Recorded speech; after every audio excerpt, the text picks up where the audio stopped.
ನಿಮ್ಗೊಂದು ವಿಷಯ ಗೊತ್ತಾ, ಈ ವೆಲ್ನೆಸ್ ಕೋಚ್ಗಳು ಯಾಕೆ ಇಷ್ಟು ಮೀಟಿಂಗಲ್ಲಿ ಅಟೆಂಡ್ ಮಾಡ್ತಿರ್ತಾರೆ ಅಂತ? Personality development meeting, 5M school ಅಂತಾರೆ, ವೆಲ್ನೆಸ್ ಪಾರ್ಟಿ ಅಂತಾರೆ, ವೆಲ್ನೆಸ್ ವೆಬಿನಾರ್ ಅಂತಾರೆ, ಅಫ್ರೆಶ್ ಪಾರ್ಟಿಗಳಂತ. ಒಬ್ಬ ವ್ಯಕ್ತಿ ವೆಲ್ನೆಸ್ ಕೋಚ್ ಆಗಬೇಕಾದ್ರೆ ಅವ್ರಿಗೆ ಸಫಿಷಿಯಂಟ್ ನಾಲೆಜ್ ಬೇಕಿರುತ್ತೆ. ಆ ನಾಲೆಜ್ನ ಕಾರ್ಪೊರೇಟ್ ಲೀಡರ್ಶಿಪ್, ಸೀನಿಯರ್ ವೆಲ್ನೆಸ್ ಕೋಚ್ಗಳಿಂದ ಅವರು KT ನಾಲೆಜ್ ಟ್ರಾನ್ಸ್ಫರ್ನ ಆಗ ಮಾತ್ರ ಅವರು ಒಂದು ವಾವ್ ರಿಸಲ್ಟ್ ನ ಕೊಡ್ಲಿಕ್ಕೆ ಸಾಧ್ಯವಾಗ. ಇಲ್ಲ ಅಂದ್ರೆ ಪ್ರಾಡಕ್ಟ್ ಮಾತ್ರ ನಾವು ಪ್ರೊವೈಡ್ ಮಾಡಿದಾಗ ನಾಲೆಜ್ ಇಲ್ಲ ಅಂದ್ರೆ, ನಾವು ಇನ್ ಕೇಸ್ ಫಿನಾನ್ಷಿಯಲ್ ಪ್ರಾಬ್ಲಮ್ ಗಳಿಂದನೋ ಅಥವಾ ಇತರ ಕಾರಣಗಳಿಂದ ಪ್ರಾಡಕ್ಟ್ ನ ಸ್ಟಾಪ್ ಮಾಡಿದಾಗ ನಮಗೆ ಬಂದಿರುವಂತ ರಿಸಲ್ಟ್ ನ ನಾವು ಕಳ್ಕೊಳ್ಳಿಕ್ಕೆ ಸ್ವಲ್ಪ ಚಾನ್ಸಸ್. ಅದರಿಂದ ನಾಲೆಜ್ ಬರಬೇಕಾದ್ರೆ ನಾವು ಮೀಟಿಂಗ್ಸ್ ನ ಅಟೆಂಡ್ ಮಾಡ್ಕೊಂಡು ನಮ್ಮ ಕ್ಲೈಂಟ್ಸ್ ಗೆ ಆ ನಾಲೆಜ್ ನ ಶೇರ್ ಮಾಡಿದಾಗ ಮಾತ್ರ ಆ ಒಂದು ವಂಡರ್ಫುಲ್ ರಿಸಲ್ಟ್ಸ್ ನ ನೀವು ಮೇಂಟೈನ್ ಮಾಡಿ. ನಮ್ಮ ಸಿರಿ ವೆಲ್ನೆಸ್ ಅಲ್ಲಿ ನಾವು 3 days ವರ್ಚುವಲ್ ಡೆಮೋ ಸೆಕ್ಷನ್ಸ್ ನ ಕಂಡಕ್ಟ್ ಮಾಡ್ತೀವಿ.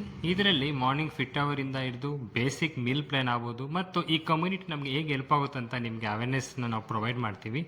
ನಿಮ್ಗೆ ಇಂಟ್ರೆಸ್ಟ್ ಇದ್ದಲ್ಲಿ ಕಾಲ್ ಮಾಡಿ. Thank you.